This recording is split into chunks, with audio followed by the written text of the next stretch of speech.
할렐루야. 영상 속에서 여러분들 딱 보시면서 하나 느끼는 거 없습니까? 제가 뭐라 해야 될까요? 영상을 이 편은 제가 편집을 했었는데요. 편집하면서 중간에 약간 작가의 의도, 편집자의 의도 넣는 걸 하나 넣었어요. 뭘까요? 네, 아무도 모르실 줄 알았습니다. 어떤 걸 넣었었냐면 그냥 한번 얘기하고 싶어서 입이 너무 근질근질해서 한 며칠 동안 얘기는 하고 싶었는데 참았었어요. 뒤에 이제 하나하나 챕터가 넘어갈 때, 주 넘어갈 때 나오잖아요. 놀라운 일들 오병이요. 그때 번쩍하면서 탕 소리가 뭘까요? 십자가에 못 박히는 소리예요. 네, 이제 그려드리니까 이게 사순절 기간에 그 소리였구나. 앞에 또 하나 더 장치가 있습니다. 웅성웅성 소리.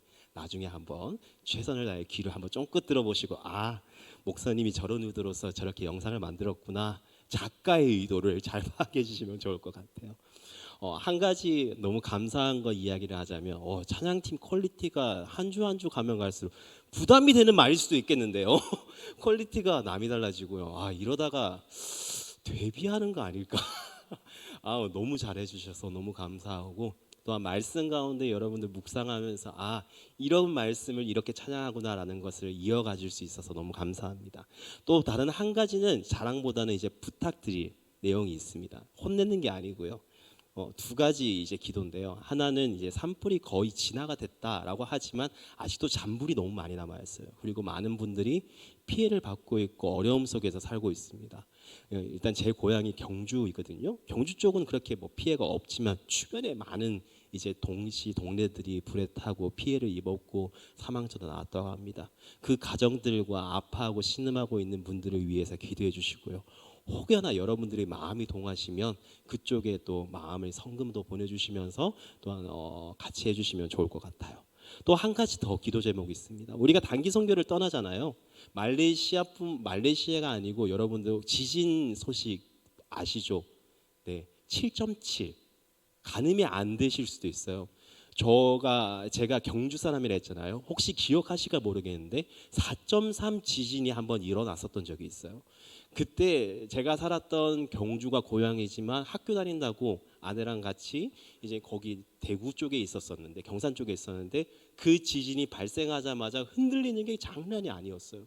그래서 제 고향에 있는 계시는 부모님들한테 연락을 했죠. 괜찮으시냐고, 집이 별 문제 없냐고. 그랬더니 지진이 난지도 몰랐대요. 왜냐하면 차에 있으셨어요. 그때. 그렇지만 땅이 갈라지고 건물에 금이 가고 엄청난 이제 그 강도가 있었는데 그거보다 더 몇십 배, 몇백 배가 센다고 하죠. 1단위씩 올라갈 때마다 7.7이면 진짜 건물이 와르르 유튜브나 쇼츠 보셨잖아요. 높은 건물들이 무너지는 것들. 그래서 막심한 피해를 입으며 이제 엄청 어려워하고 많은 사상자들이 아마 나왔지 않았을까 생각해 보게 됩니다. 그 나라를 위해서 여러분들 함께 또 기도해 주실 수 있으셨으면 좋겠습니다. 여러분들 기도해 주실 수 있죠? 네, 알겠습니다. 감사합니다. 자, 우리는 계속해서 사순절이라는 이 절기를 보내면서 예수님의 공생의 당시에 기록된 복음서의 내용을 설교 시간 때 계속 다루고 있습니다. 이 복음서에 나타난 예수님과 함께했던 이제 그들의 모습을 통해서 나는 어떻게 신앙을 고백을 하며 어떠한 믿음으로 살아낼 것인가 라는 것을 고민해 보는 시간을 갖고자 예수를 보다 라는 주제로 2025년 사순절 설교 시리즈를 계속해서 나누고 있어요. 그 시작은 한 서기관과 또한 갈릴리의 바다의 폭풍, 이방 땅의 돼지 스토리들로 이제 나의 신앙은 어느 무리와 같은가라는 질문으로 나를 따르라라는 설교의 제목을 나누었고요. 두 번째 시간 기억나십니까? 나는 어떤 믿음을 가지고 있는가? 무엇을 하나님 앞에 오늘날 내어드리고 있는가? 나는 하나님 앞에 계산적이지 않았는가? 라는 질문이 담겨져 있었던 5천 명이었다라는 제목의 오병이어 스토리를 나누었습니다.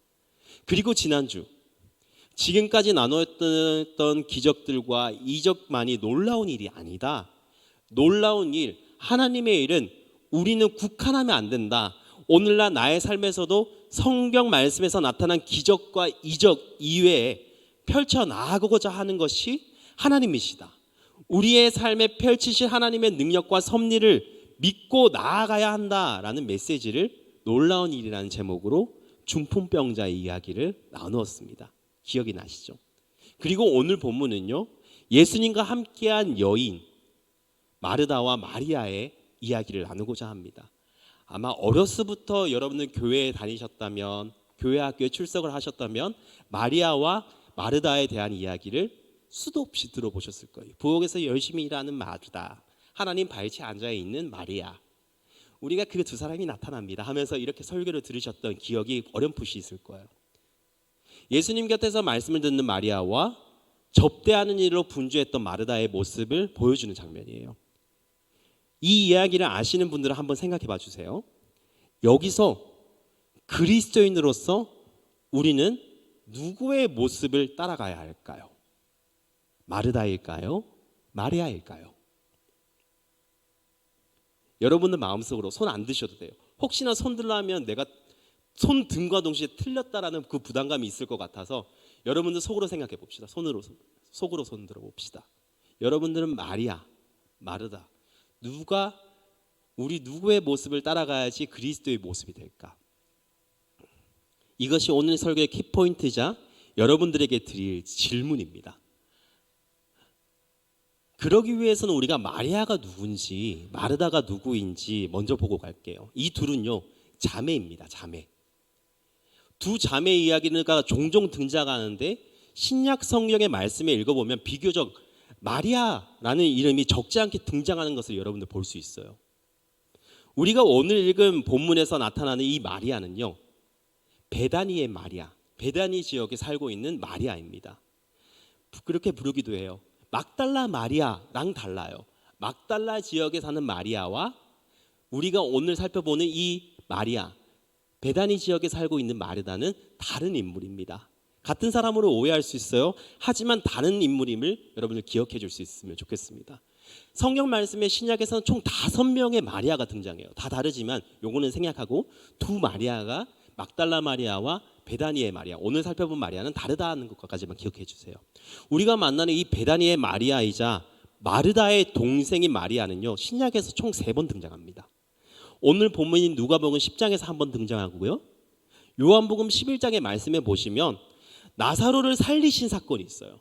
나사로야 일어나, 너 나와라, 무덤에서 나와라 했던 그 기적의 사건, 거기서 한 번 등장합니다. 그리고 요한복음 12장, 마태복음 26장, 마가복음 14장 동일한 내용인데요, 예수님의 장례를 위하여서 값비싼 옥합을 깨트려 가지고 향유를 부었던 사건의 이야기 주인공이 막달라 마리아가 아니고 베다니의 마리아예요. 이렇게 총 3번 등장합니다. 마리아가 등장하는 이 3번의 이야기 중에서 마르다, 마리아의 언니는요, 오늘 본문과 죽은 나사로를 살린 이야기 이렇게 2번에 같이 등장하고 있어요. 근데 한번 이런 고민을 해봤죠. 근데 왜 나사로랑 이 두 자매가 같이 등장하느냐? 나사로를 포함해서 마르다, 마리아, 나사로는 3남매였기 때문입니다. 그들은 예수님의 친구이기도 했고요, 제자였고 예수님께서 사랑하시는 사람이었습니다. 예수님께서는 본래 그 집안에 있는 식구들과 친분이 매우 두터웠던 모양입니다. 사랑하시고 아꼈던 가정이라고 해요. 이들은 항상 예수님을 오실 때마다 극진히 대접하였고 섬겼으며 예수님과 교제하였습니다. 그래서 평소에도 잘 들리셨고 순환 기간에도 낮에는 예루살렘에서 이제 활동을 하시다가 저녁이 되면 베다니로 들어오셔가지고 그들의 집에 가셔서 쉬곤 하였다라고 합니다. 그러한 스토리 중에서 어느 날 예수님이 길을 가다가 한 마을에 들어가게 되는 것, 그 마을이 어디냐? 베다니입니다. 들어가게 됐어요. 베다니에 들어가게 됐으니까 예수님이 온다는 소식이 마을에 퍼질 거 아니에요. 기적을 베푸셨던 분. 그뿐만이 아니라 그 집안에 있던 사람이 예수님이 온다는 소식을 접하게 됩니다. 마르다는 자신의 집으로 이제 칠이 모셔드리는 거예요. 예수님이 오셨다고 하니까. 이때 기쁨으로 예수님을 모셨지만 모시고 난 뒤에 기쁨으로 예수님 모시는 거예요. 아, 예수님 오셔가지고 우리 집에 유하십시오, 거하십시오. 이제 맛있는 식사와 대접하겠습니다. 편히 쉬십시오. 기쁜 마음으로 모시고 난 뒤에 마르다의 마음에 불편함이 생기는 거예요. 무엇이 불편했을까요? 39절의 말씀을 읽어봅시다. 시작. 마리아라고 하는 동생이 있었는데 마리아는 주님의 발 곁에 앉아서 말씀을 듣고 있었다. 저 동생 때문에 마음이 불편한 거예요. 발 곁에 앉아서 말씀을 듣고 있었다는 그 동생의 모습 때문에 마음이 불편함이 생기기 시작합니다. 마리아가 예수님께 가장 가까이 있을 수 있는 곳까지 가서 겸손한 자세로 배우는 제자의 자세로 앉아 있다는 것을 보여주는 그 장면에서 불편함을 느낍니다. 마리아가 예수님 발치에 앉아가지고 이러고 있을 때 마르다는 무엇을 했을까요?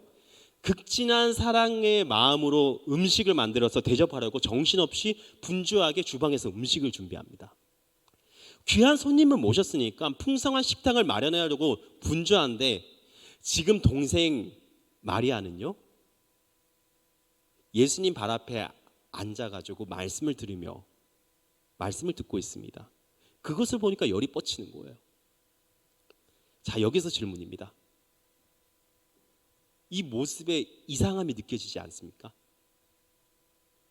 오늘의 시선으로는 이상할 부분이 없는 부분이에요. 없는 장면이에요. 왜? 오히려 마르다가 저렇게 열받아하는 모습이 안타까울 뿐이에요. 그런데 당시 정서를 우리가 알면요, 마르다가 왜 저렇게 열이 받았었는지 알 수 있습니다. 오히려 우리 기억 속에서는요, 마리아가 잘한 것처럼 기억되고 있는데 당시 정서적인 모습과 시대적인 상황에 보면 마리아는 굉장히 잘못하고 있었던 겁니다. 당시 시점에서 마리아는 예수님의 말씀을 듣는 것이 잘한 행동일까? 라는 질문에서 대답은요, 노입니다. 의외이지 않아요? 충격적이지 않습니까? 우리가 들었던 설교에 대한 내용들은 마리아와 같이 예수님 발치에 앉아가지고 들어야 됩니다 라는 설교를 들어와셨을 거예요. 그렇게 기억하고 있을 겁니다. 그런데 당시 시대에서는, 당시 상황에서는, 유대 사회에서는 그 모습은 노입니다. 왜 그런지 잘 들어보세요. 전통적인 입장에서 보면요, 제자라면 랍비의 발치에 앉아서 말씀을 듣는 것은 당연합니다. 그들이 말씀을 사모하는 것은 너무나 다 당연한 일이에요. 여기서 문제를 제기할 사람이 없습니다. 그런데 문제가 무엇이냐? 여자라는 겁니다. 문제는 여자라는 것에 있어요. 고대 유대인의 사회에서 여자에게는요, 배움이 허용되지 않았다고 기록되어져 있습니다. 이해되세요? 누군가의 발치를 앉아 말씀을 듣는 것은 제자가 되었음을 상징하는 뜻하는 상징적인 행위예요. 여자를 학생으로 받아들이는 것은 유대교의 랍비에게 맞지 않는 일이었다고 합니다. 가르침을 받고 토론하는 행위는요, 여성에게는 허용되지 않는 남성만의 전유물이었다고 합니다. 우리나라 역사에도 보더라도 여러분들 알 수 있잖아요. 조선시대, 그 밑시대 점점 보더라도 교육은 누가 다 했습니까? 다 받았습니까?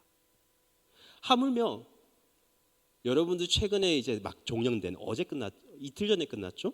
폭삭소가수다의 드라마에 보더라도 알 수 있습니다. 이제 사막에 넘어가서는 다 달라지지만 초반부에 보면요, 남자와 그다음에 제일 가정의 어른 그렇게 같이 식사를 하고 여자들은 따로 밥을 먹었습니다. 제 기억 속에 이제 사실 지금도 그래요. 제가 명절에 할머니 댁에 가면요, 그러한 모습이 아직 나타나고 있어요. 저희 어머니들은 따로 밥상을 차려서 먹고 남자들은 이런 모습이 아직 남아 있습니다. 겸상은 불가했습니다. 그거와 같이 당시 유대 사회에 비춰본다면 낯선 외부 남성인 예수와 한 자리에 함께 있을 수 없었습니다. 더군다나 여성은 가정을 돌보는 일을 당연한 일로 여겼던 거예요. 여자인 마리아가 남자들이 모여있는 곳에 가서 예수님의 발치에 앉아, 발 가까이에 앉아, 가장 가까이에 앉아서 그분의 말씀을 듣는다라는 것은 당시 사회에서는 상상할 수도 없는 일이었습니다. 그 상상할 수도 없는 일을 누가 하고 있느냐? 마리아가 그러고 있는 겁니다. 마르다는 동생 마리아가 자기를 같은 영성인이 도와주리라, 지금 같은 부엌에서 같이 분주하게 움직일 것이라고 생각했던 거예요. 그러나 주방에 동생이 보이지 않습니다. 마리아가 보이지 않는 거예요. 둘러보니까 예수님의 가르침을 듣는데 몰두해서 다른 것에 전혀 신경 쓰지 않고 계속 말씀만 듣고 있는 겁니다. 거기서 누가 열이 뻗치냐? 똑같이 유대인이었던 마르다가 열이 뻗치기 시작합니다. 안 그래도 마음이 조급해져서 이제 분주해져 있는데 유대인의 입장에서 절대 할 수 없는 일을 하고 있는 동생 마리아의 모습을 보니까 화가 치밀어 오른 겁니다. 아마 한간에는 일을 도와주지 않았던 것 때문에 화가 났던 것보다 여자로서 해서는 안 되는 일 때문에 그렇지 않았을까라는 이야기가 있겠지만, 모든 것을 봤을 때 마르다는 동생의 모습에 화가 나 있었습니다. 그래서 마르다는 예수님께서 사람들과 말씀을 나누고 가르침을 하고 계시는 그 와중에 그분께 다가가가지고 퉁명스러운 어조로서 이렇게 말하는 겁니다. 남자들도 다 있었어요. 사람들이 다 있었습니다. 예수님이 가르치고 있으셨던 거예요. 그 속에서 사람들은 이 여자가 왜 마리아가 가까이서 말씀을 듣고 있는지 의아해하고 있는 가운데 열이 뻗쳐 있는 마르다가 그 가까이에 와가지고 퉁명스러운 어조로서 예수님께 따지기 들기 시작합니다. 뭐라고요? 주여, 제 동생이 저한테만 일을 떠맡기고 있는데 왜 신경도 안 써주십니까? 저를 좀 거들어 주라고 말씀 좀 해주세요. 이게 무슨 상황입니까? 마리아가 자기에게 모든 일을 떠맡기고 주님의 말씀을 듣겠다고 앉아있는데 왜 신경도 쓰지 않냐고 예수님께 따지고 있는 겁니다. 마리다가. 자, 다시 서론으로 돌아가 볼게요. 서론의 질문으로 돌아가 보겠습니다. 여기서 그리스도인으로서 우리는 누구의 모습을 따라가야 할까요? 마리아일까요? 마르다일까요? 혼동이 오지 않습니까? 두 자매의 말이나 행동을 보면 마르다는 마치 신앙이 동생 마리아보다 못한 자로서 보여지기도 합니다. 아니, 예수님 발 가까이 가서 말씀을 듣겠다는데 지금 가가지고 예수님한테 따지는 게 말이 돼? 와, 신앙 정말 없는 거 아니야?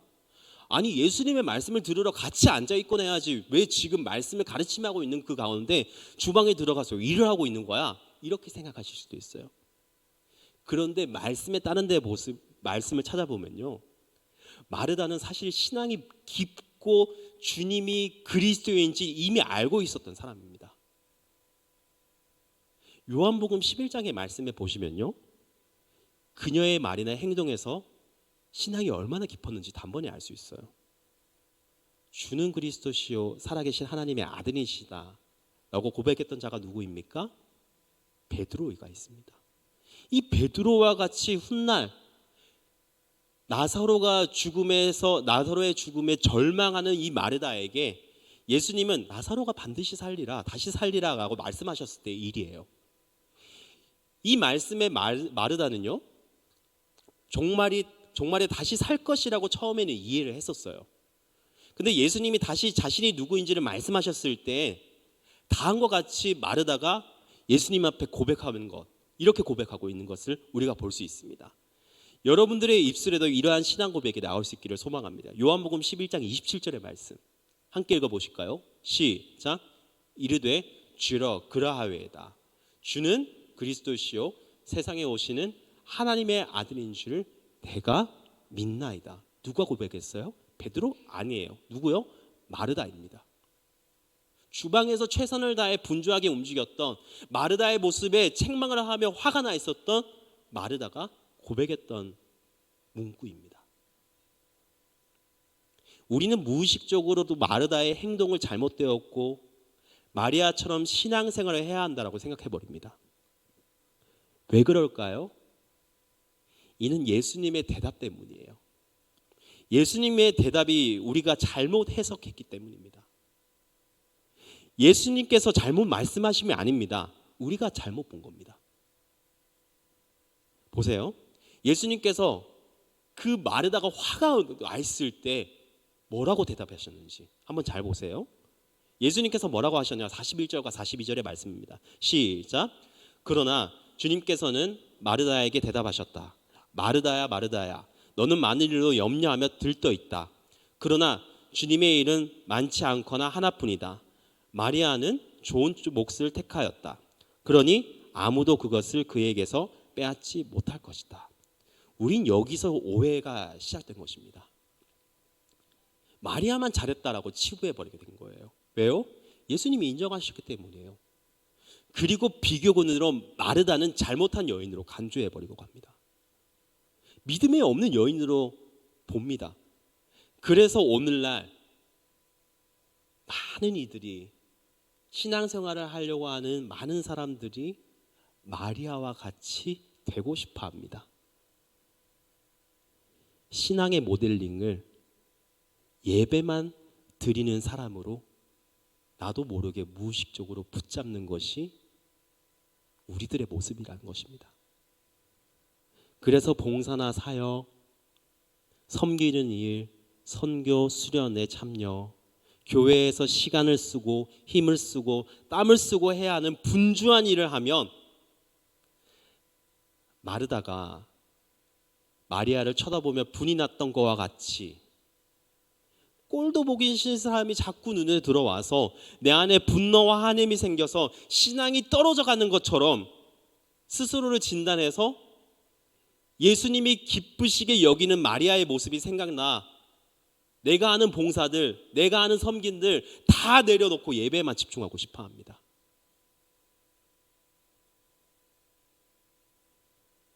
마리아는 잘했고 마르다는 잘못했다는 신앙의 고착화로 우리는 우리의 현 시대의 삶에 괴리감이 찾아오며 이것이 정녕 하나님을 섬기는 일인가, 하나님을 위한 일인가 라는 의문과 함께 스스로를 내가 마리아와 같은 믿음 없는 사람이 되었구나 라고 스스로를 정죄해버립니다.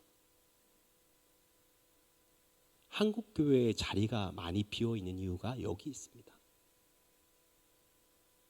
내 안에 마리아만이 신앙의 모델로 자리가 잡혀서 섬기는 일을 자처하지 않습니다. 왜요? 마리아가 예수님의 칭찬을 받았기 때문이라는 생각 때문입니다. 근데 이 말씀을 우리가 잘 찾아보고 묵상하고 말씀 곳곳을 찾아보면요, 예수님은 둘 다를 사랑하셨습니다. 마리아도 사랑하셨고 마르다도 사랑하셨습니다. 둘 다 아끼셨어요. 그 누구도 버리지 않았습니다. 42절의 말씀의 앞절인 41절을 함께 읽어봅시다. 시작. 주께서 대답하여 이르시되 마르다야 마르다야, 내가 많은 일로 염려하고 근심하나. 우리는 이 말씀에서 책망한다라고 생각합니다. 다른 번역서를 읽어볼게요. 공동번역입니다. 시작. 그러나 주께서는 이렇게 대답하셨다. 마르타 마르타, 너는 많은 일에 다 마음을 쓰며 걱정하지만. 메시지 성령입니다. 시작. 주님께서 말씀하셨다. 마르다야, 사랑하는 마르다야, 내가 지나치게 염려하여 아무것도 아닌 일로 흥분하고 있구나. 우리말 성경입니다. 시작. 주님께서 대답하셨습니다. 마르다야 마르다야, 너는 많은 일로 염려하여 정신이 없겠구나. 책망하시는 겁니까? 사랑하는 마르다야, 사랑하는 마르다야, 너가 지금 많이 힘들어하고 있구나. 마음의 분주함으로써 어려워하고 있구나. 예수님이 마르다를 얼마나 사랑했는지 보여지지 않습니까? 제자들이 지금 쳐다보든 말든, 사람들이 나를 어떻게 생각하는지 뭐라 하든지 말든지 사람들과 얘기하고 예수님께서 얘기하고 있는데도 지금 유대 사회에서 인정할 수 없는 모습을 보이는 저 마리아를 제대로 가르치고 훈계하고 지금 해야 하는 일을 하도록 가르쳐 달라고, 보내달라고 그렇게 따져들고 있는 이 마르다를 향하여서 마르다야, 사랑하는 마르다야 라고 하시면서 보듬어 주시는 겁니다. 다독여 주십니다. 그리고 그녀를 설득하는 것을 넘어 그들이 지금 겪고 있는 여성에 대한 고충을 어루만져 주시는 겁니다. 예수님의 사랑은요,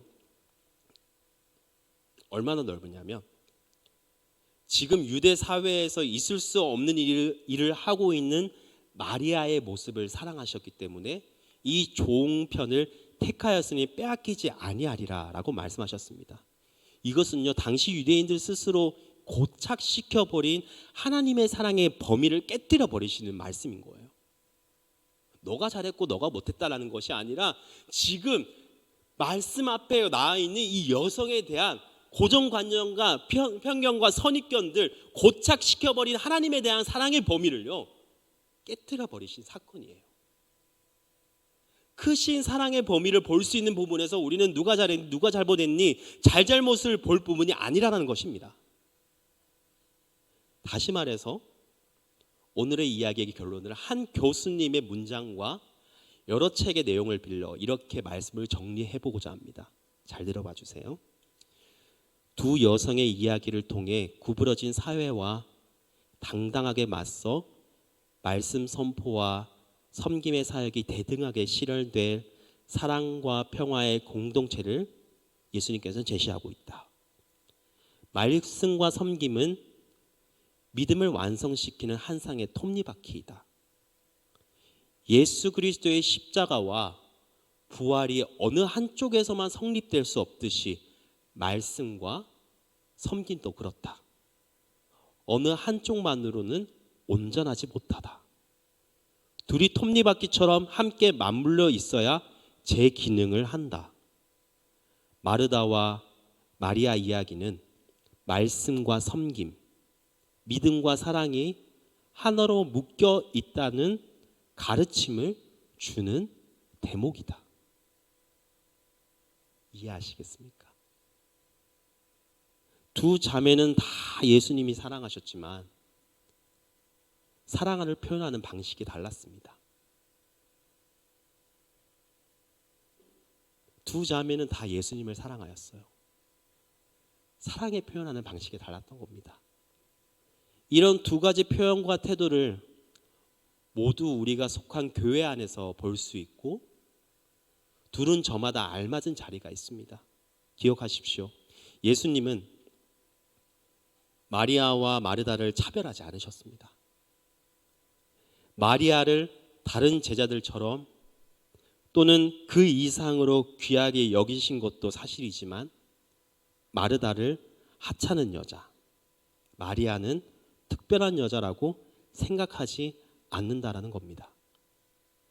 마리아가 마르다의 오빠 나사로를 죽었을 때 제일 먼저 예수께 그것을 고하고 살려달라라고 간청한 것은 마리아가 아니고 마르다였습니다. 그 앞에서 예수는 신약의 통틀어 가장 핵심적이라고 해도 무방할 말씀을 하십니다. 나는 부활이며 생명입니다. 나를 믿느냐? 그러자 마르다는 그 유명한 베드로의 신앙 고백에 버금가는 말로 합니다. 당신이 바로 그리스도시고 하나님의 아들인 것을 믿는다고. 마르다도 주님을 온전히 사랑했습니다. 마리아도 주님을 온전히 사랑했습니다. 다만 주님을 섬기는 방법이 달랐었을 뿐 둘 다 주님을 각자의 방법으로 최선을 다해 섬겼던 자들입니다. 이들에게 필요한 것은 무엇일까요? 찬양팀 나오실까요? 반주해 주시고요. 이들에게 필요한 것은요, 예수님이 바라보신 시선이었습니다. 우리도 그렇습니다. 마리아와 마르다를 사랑의 눈으로 바라보신 예수님의 시선을 믿음의 사람이라면 가질 수 있어야 합니다. 예수님의 시선, 다시 말해 영적인 눈이 항상 열려 있어야 한다라는 것입니다. 우리가 신앙생활을 하다 보면요, 편협한 시선을 가질 때가 참 많습니다.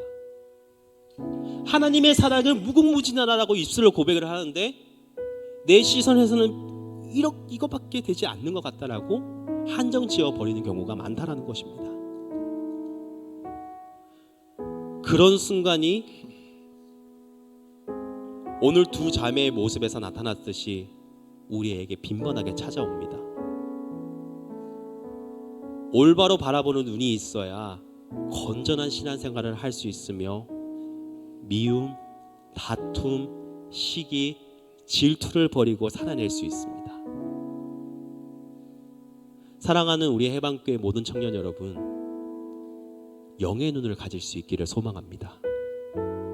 예수님의 시선을 가지십시오. 또한 사랑의 눈으로 세상을, 옆에 있는 지체를 품어주십시오. 나의 분에 못 이겨서 내가 하는 행동이 최선을 다해 누군가를 섬김에 그렇게 하지 않는 자들을 향해서 핀잔을 주고 욕을 하고 뒷담화하는 것이 아니라 또 옆에 있는 누군가는 최선을 다해 하나님을 섬기며 예수님을 사랑하며 나아갑니다. 말씀과 섬김, 예배와 봉사, 이 원형적인 말씀에 보면요, 우리는 워십이라고 표현하고 있지만 예배는 프로스키네오고요, 섬김은 라틀레이아입니다. 이 두 가지는 영어로 어떻게 해석되는지 아십니까? 동일하게 워십으로 번역되고 있습니다. 하나님을 섬기는 데는 두 가지를 다 뺄 수 없습니다. 그러니 하나님을 섬기며 최선을 다해 봉사하고 있는 청년들이 있다라면 조금 더 힘을 내고 옆에서 도우시고 힘주시는 예수님을 바라볼 수 있는 영의 눈을 장착할 수 있기를 소망합니다. 혹여나 예배만 드리고 있는 우리 청년들이 있으시다라면 나에게 도전이 되게 하고 또한 나와 함께 하고 싶어 하시는 예수님의 그 부르심에 순종하며 나아갈 수 있는, 어떤 것을 내가 한번 하나님 앞에 내어드릴까 손을 내밀어 나아갈 수 있는 우리 청년들의 삶이 되시기를 원합니다. 영의 눈을 가지십시오. 예수님의 시선을 가지십시오. 또한 사랑의 눈으로 세상을 바라봐 주십시오. 예수님의 눈으로 옆에 있는 지체들을 품어주십시오. 예수님과 같이 살아갈 수 있기를 주님의 이름으로 축원합니다.